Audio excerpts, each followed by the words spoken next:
Evening, folks. Going to take a second break today because I'm running out of driving time. I need to extend my day.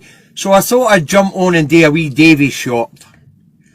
And this wee Davy short is called How You Gonny? There's a new campaign about to kick off in the spring with the intention of a referendum being held in 2023.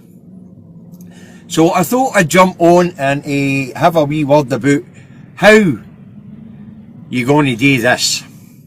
Because that's the question that's going to be fired at us from unionists. The question's going to be, how are you going to do this? The very first question will be, how you going to, or what currency you going to use? Alright, well 2018, a resolution at the SNP conference made it SNP party policy to launch a new Scottish pound or a new Scottish currency as soon as possible. 2021, and the conference just passed, resolution passed to introduce the Scottish Reserve Bank or Central Bank. But the unionist is still going to ask the question, how you going to do that? Well, the answer's quite simple. The same way we set up the Bank of England on behalf of you lot down that road.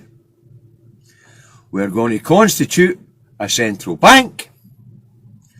And then the next question will be, what currency are you going to use? Well, we're going to use the Scottish currency. And how are you going to do that? Well, after we've created our central bank, we're going to buy a fake off big printing press and a ream of paper and start printing money. And that money will be based on our assets and our reserves. We have vast natural resources.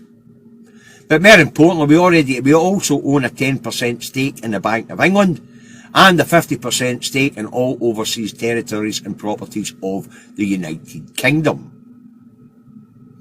So, how are we going to float a currency? Easily. What currencies are going to be? Whatever you want to call it. All we're going to require is a big effing printing press and print it. How are we going to constitute that central bank? Well, we constituted the Bank of England on your behalf. I'm sure we can retain that knowledge, or we need that knowledge put away somewhere. But if no, what we're going to do is have a look at the modern world round about us and copy and paste the best banking regulations that are available and use that to constitute our central bank, because the money isn't a problem. We own 10% of the Bank of England, 10% of the onshore assets here in the UK, and 50% of UK assets offshore. So we've got plenty of money, we've got plenty of assets. The next thing that's going to be asked is, how are you going to control your borders? Well, I'm going to refer you to the First Minister's speech yesterday and her closing comments. Alright, I'll read them for you. The First Minister ended her keynote speech by saying independence is not unusual.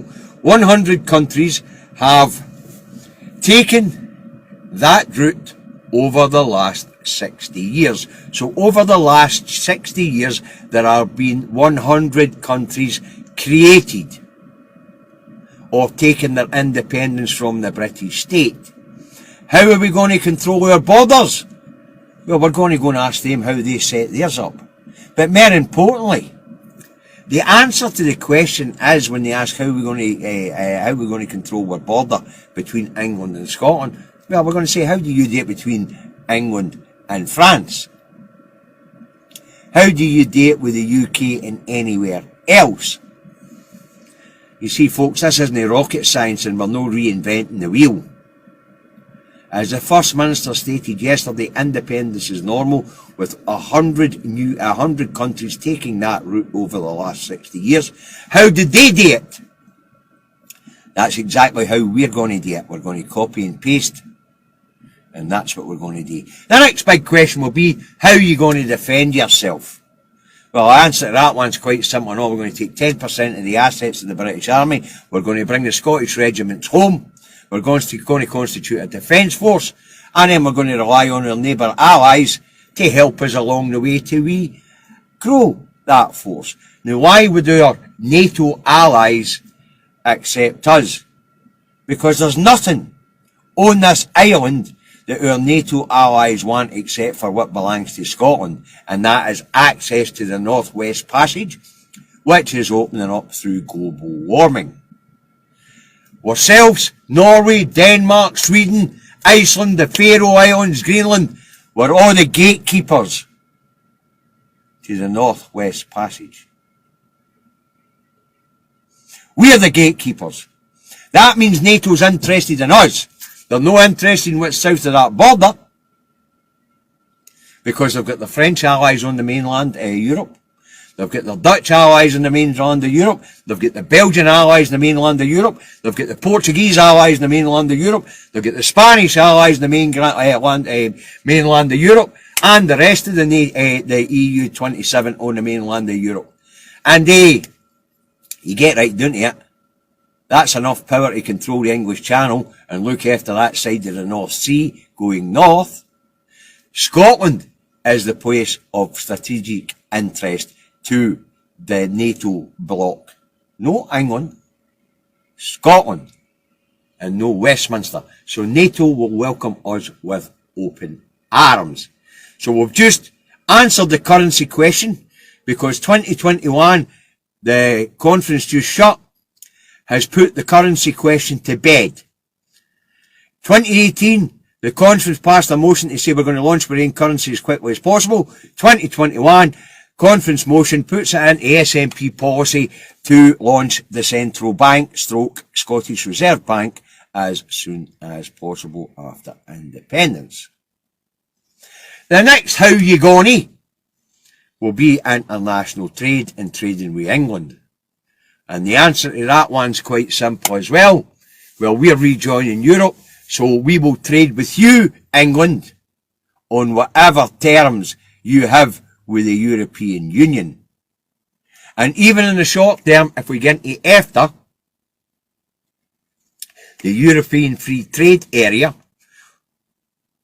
then we'll have access and we'll trade with England along those lines. Now, this idea of a hard border between England and Scotland, yep, there may well be. But that will be for goods only, because we will stay in what's called the Common Travel Area.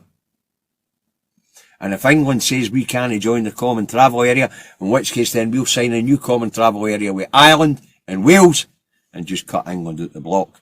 So if anybody needs to show a passport to come into Scotland, it will just be the English. The Welsh will come up that road, show us their driving licence and pass through. And the Irish will come across, no bother, to Cairn Ryan. Not a problem. So there we've answered trade questions, because we're going to rejoin the EU, so international trade will be dealt with by the EU. Even when we're at EFTA, we'll be able to trade through the EU to the rest of the world. And, of course, Scotland was a trading nation hundreds of years before the Treaty of Union. So we will be a trading nation again, and that retained knowledge is there. And we certainly don't want Westminster negotiating trade deals on our behalf. Look at the trade deals we've just negotiated with Australia and New Zealand, throwing our agriculture sector under a bus.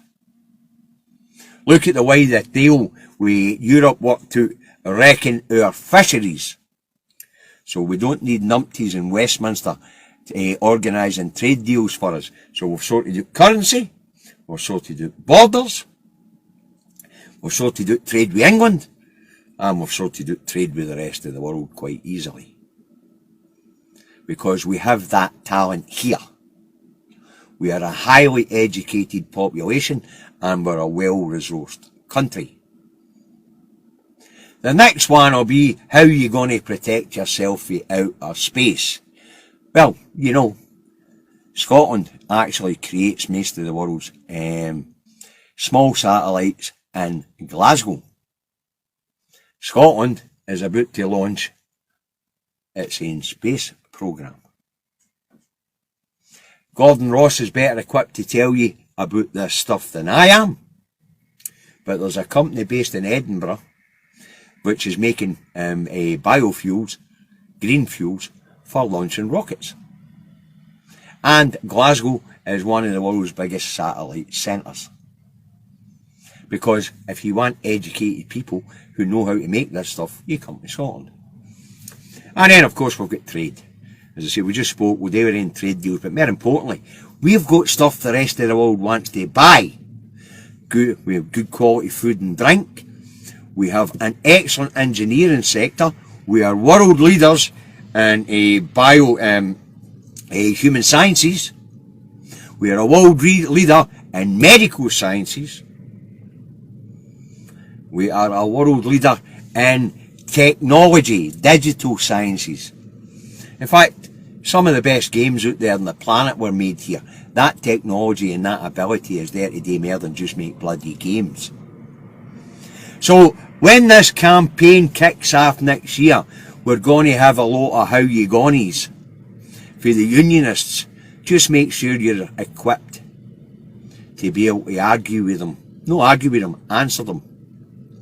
So when the unionists say, how you gonny, do this, how you gonna do that, the answer's quite simple. Over the last 60 years, 100 new countries were created. 100 new countries became independent of either the British state or the Soviet bloc, or even the breakup of places like Slovakia and the Czech Republic. And we played them recently at football, by the way. They two countries have only been in existence for about 30 years. How did they do it? How did they manage to set up a country? How did they control their borders? How did they manage to split their trade away? So, all the questions that we're going to be asked next year as this new campaign gets up and running, just make sure you've got the answer for them. And the answer's quite simple. It's no rocket science. We're going to copy and paste the best practice for every single new country and state which has been created in the last 60 years. So when they say, no, you can't, how you gonna? We're going to say, we're going to do it. How did the other 100 countries do it in the last 60 years? That's how we're going to do it. So get yourself prepared, folks. That new campaign's going to start. In fact, it's already underway. The unionists have been at it for a while now. Your NHS is crap, your police is crap, your education system's crap. You know, they've been battering it into us for a long time now. All of which is not true, of course. We have the best educated population in Europe. We've got the most politically savvy population in Europe. By the way, this isn't me saying this, it's the OECD and the European Union. We have vast natural resources. I say our biggest natural resource is our people. We are well educated and we are well placed. And the other thing they're going to say is you're too wee, you're too poor and you're too stupid. Too wee. The three most successful countries in the planet are about our size. They're all Nordic countries. They're all wealthy. They're all well educated. And they're agile and nimble because they're not a big lithium. Right? So, you know, and the other thing is, when they sit down and say, we're not going to sit at the table with you, that's fine. We'll just say, well, we'll invoke the Vienna Conventions and the Vienna Accord. You can sit down with the international community one way or another. We're out of here. But remember, folks, when the new campaign starts off, it's going to be how you going to do this, how you going to do that. Well, the answer's out there. It's simple. As the First Minister stated as she closed her keynote speech yesterday, there's been 100 new countries created in the last 60 years. How did they do it? That's how we're going to do it. We're going to copy and paste best practice. So get it up, you Westminster.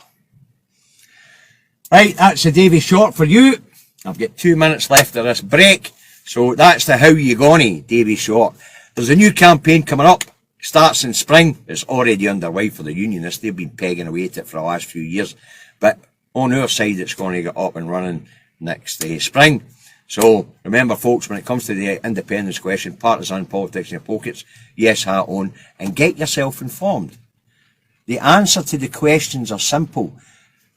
How are you going to do this? Well, how did everybody else do it in the last 60 years that set up a new state? That is the answer. Okay. I hope you enjoyed that Davy Short. I hope you found it informative. Now, the currency question, that's the big one they tried to hammer us over the head with last time. Well, the SNP have adopted the policy of introducing the new Scottish currency as quick as possible.